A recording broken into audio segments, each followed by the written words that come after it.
In this small Italian town lie the remains of an old brick furnace.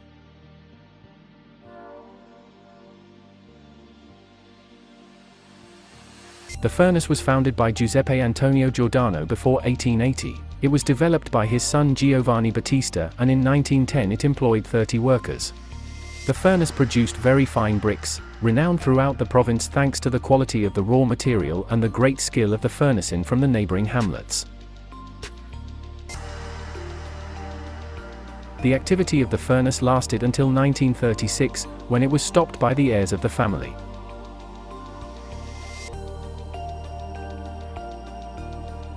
Inside there is a gallery with an elliptical annular plan, covered by a barrel vault in exposed brick, in which the cooking and cooling chambers of the material were organized, usually made with temporary brick walls, which were accessed from external entrances, still existing and arranged at short intervals along the sides.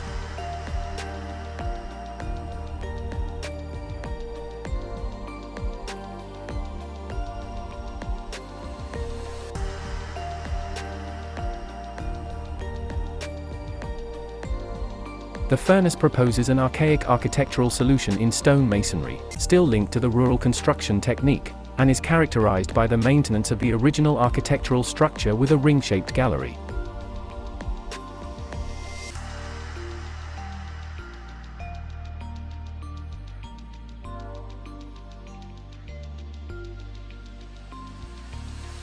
Currently the furnace is in a state of abandonment, but since 2004 it has been bound by the Superintendents for the Architectural and Landscape Heritage of Piedmont. Its reuse as a warehouse for lumber, materials, and agricultural tools has ensured, however, the integral conservation of its original structures, capable of documenting the then new techniques of continuous fire cooking.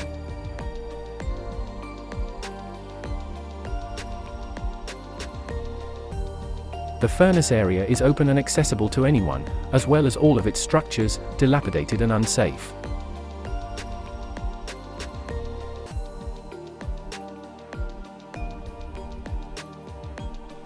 The circular chimney emerges from the roof, in exposed brick, placed in the center of the structure.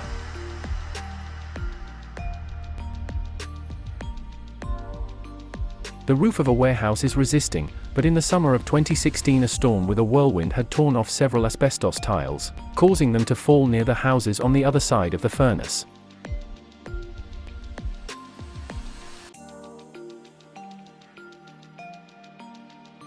"12,000 cubic meters of new buildings are planned to replace the furnace. The superintendent's restriction will have to be respected on a historic part of the building. 7,200 square meters of public spaces sold by the property will go to the town's municipality." Regarding the future of the ex-furnace, the town's mayor states, "Let's not embark the municipality on adventures. We are against expropriations.